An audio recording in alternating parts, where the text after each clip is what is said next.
అందరికీ నమస్కారం. మౌనిక వంటశాలకి స్వాగతం. ఈ వీడియోలో బెల్లం పరమాన్నం ఎలా చేసుకుందామో చూద్దాం. ఈ బెల్లపన్నం చాలా టేస్టీగా ఉంటుంది. మళ్ళీ క్రీమీ స్ట్రక్చర్‌తో భలే రుచిగా ఉంటుంది. తప్పకుండా ఈ విధంగా ఒక్కసారి ట్రై చేసి చూడండి. ఇలా వండడం తెలిసినప్పటి నుంచి నేను ఎక్కువగా ఇలానే వండుతున్నాను. మీరు కూడా ట్రై చేసి చూడండి. చాలా బాగా నచ్చుతుంది. అయితే ముందు మేము ఇలా వండకపోతుంటిని. ఓన్లీ బెల్లము, రైస్‌తోనే వండేసి తర్వాత పైనుండి పాలు గాని, పెరుగు గాని వేసుకొని తినేవాళ్ళం. వీడియోలోకి వెళ్ళబోయే ముందు ఎవరైనా సబ్స్క్రైబ్ చేసుకోని వాళ్ళైతే తప్పకుండా సబ్స్క్రైబ్ చేసుకోండి. ఇక్కడ నేను 1 కప్పు రైస్ తీసుకుంటున్నాను. ఈ రైస్‌ని మంచిగా వాష్ చేసుకొని ఒక 10 మినిట్స్ నానబెట్టుకోవాలి. నేను ఇక్కడ రేషన్ బియ్యాన్ని తీసుకుంటున్నాను. మీకు రేషన్ బియ్యం అవైలబుల్‌గా లేకుంటే నార్మల్‌గా మనం తినే రైస్‌తో కూడా దీన్ని చేసేసుకోవచ్చు. చాలా టేస్టీగా ఉంటుంది.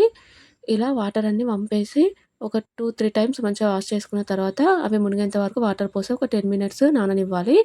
ఈలోపు మనము స్టవ్ వెలిగించి స్టవ్ పైన బౌల్ పెట్టుకొని అందులో ఇప్పుడు మనము ఒక కప్పు రైస్‌కి 5 కప్పులు తీసుకోవాలి. 5 కప్పులలో 3 కప్పుల పాలు, 2 కప్పుల వాటర్ తీసుకోవాలి. అయితే నేను ఇక్కడ 2 కప్పుల పాలు, 2 కప్పుల వాటర్‌ని యాడ్ చేసి ఇవి మంచిగా ఇలా పొంగు రానివ్వాలి. ఇలా మరగాలన్నమాట.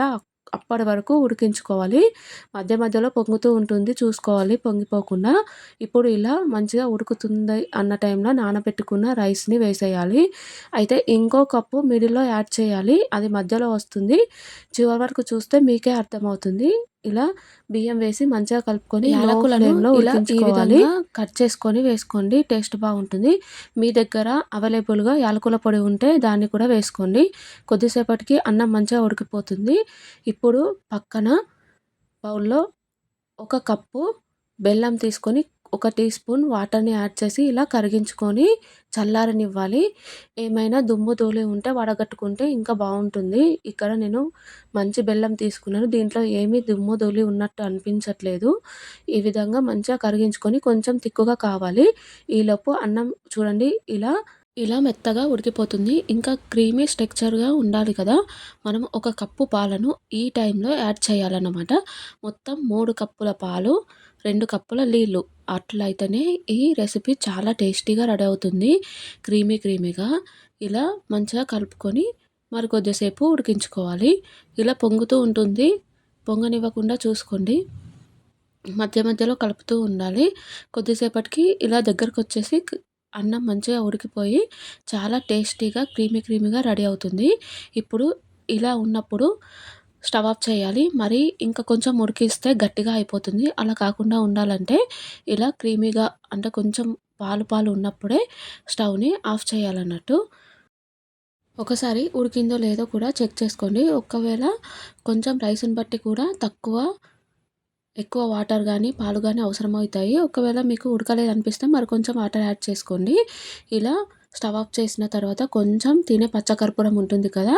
కొంచెం ఇలా చల్లుకొని కలిపేయండి. దీనివల్ల టెంపుల్ ప్రసాదంలాగా అనిపిస్తుంది.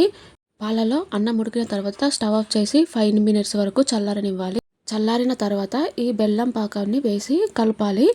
కలిపి తర్వాత స్టవ్ ఆన్ చేసి ఒక 2 మినిట్స్ వరకు ఉడికించుకోవాలి అంతే. ఈ విధంగా చేయడం వల్ల పాలు విరిగిపోవు. ఒకవేళ ఏది వేడిగా ఉన్నా పాలు విరిగిపోయి అస్సలు టేస్ట్ బాగుండదు. ఈ టైంలో కూడా మీకు ఏమైనా గట్టిగా అనిపిస్తే అంటే కొంచెం బిడ్డలాగా అయిపోతుంది బెల్లపన్నం. అలా అనిపిస్తే మరికొన్ని పాలు యాడ్ చేసి ఇలా కలిపితే క్రీమీ స్ట్రక్చర్ వస్తుంది. నేను చెప్పిన కొలతలతో వేస్తే మళ్ళీ తర్వాత పాలేమి యాడ్ చేయాల్సిన అవసరం లేదు. అదే చాలా బాగా వస్తుంది. ఇలా మంచిగా కలుపుకున్న తర్వాత ఇప్పుడు మళ్ళీ స్టవ్ వెలిగించి ఈ బౌల్ పెట్టుకొని 2 మినిట్స్ ఉడికించుకోవాలి అంతే. ఎక్కువసేపు ఉడికించకూడదు. బెల్లం పాకం కూడా కొంచెం గోరువెచ్చగా ఉండాలి. నేను 1 కప్పు బెల్లంని తీసుకున్నాను కదా! అది సరిపోతుంది మా టేస్ట్‌కి తగ్గట్టు. ఇంకా స్వీట్‌నెస్ ఇష్టపడే వాళ్ళు 1.5 కప్పు వరకు బెల్లంని తీసుకోవచ్చు. మేము స్వీట్ తక్కువగానే తింటాము కాబట్టి ఒక 1 కప్ మాత్రమే తీసుకున్నాను. ఇప్పుడు ఇది స్టవ్ ఆఫ్ చేసి పక్కన పెట్టేయాలి. మళ్ళీ స్టవ్ వెలిగించి స్టవ్ పైన వేరే బౌల్ పెట్టుకొని అందులో నెయ్యి వేసి నెయ్యి వేడైన తర్వాత కొన్ని ఎండు కొబ్బరి ముక్కలు, బాదంలు, జీడిపప్పు వేసి మంచిగా నెయ్యిలో ఫ్రై చేసుకోవాలి. ఇలా నెయ్యిలో మంచిగా ఫ్రై అయిన తర్వాత పరమాన్నంలో వేసి కలిపేయడమే అంతే. ఈ పరమాన్నం ఇప్పుడు పండుగలు వస్తున్నాయి కదా! పక్కా కొలతలతో చెప్పాను. మీరు కూడా ట్రై చేసి చూడండి.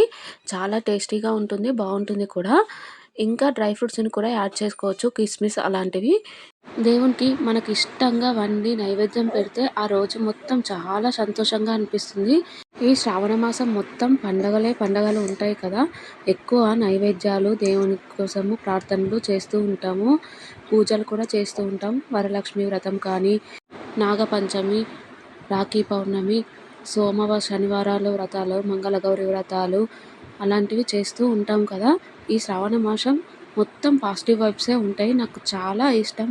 శ్రావణ శుక్రవారాలు కూడా చేస్తూ ఉంటారు. మీరు ఏ పండుగలను సెలబ్రేట్ చేసుకుంటారు? మీకు ఏ ఫెస్టివల్ అంటే చాలా ఇష్టమో, మీ ఇంట్లో ఏ ప్రసాదాన్ని ఎక్కువగా వండి నైవేద్యంగా పెడతారో కామెంట్ బాక్స్‌లో తప్పకుండా చెప్పండి. ఈ వీడియో మీకు నచ్చిందనే అనుకుంటున్నాను. నచ్చితే please like, share, subscribe and comment చేయడం మాత్రం అస్సలు మర్చిపోకండి. Thank you so much.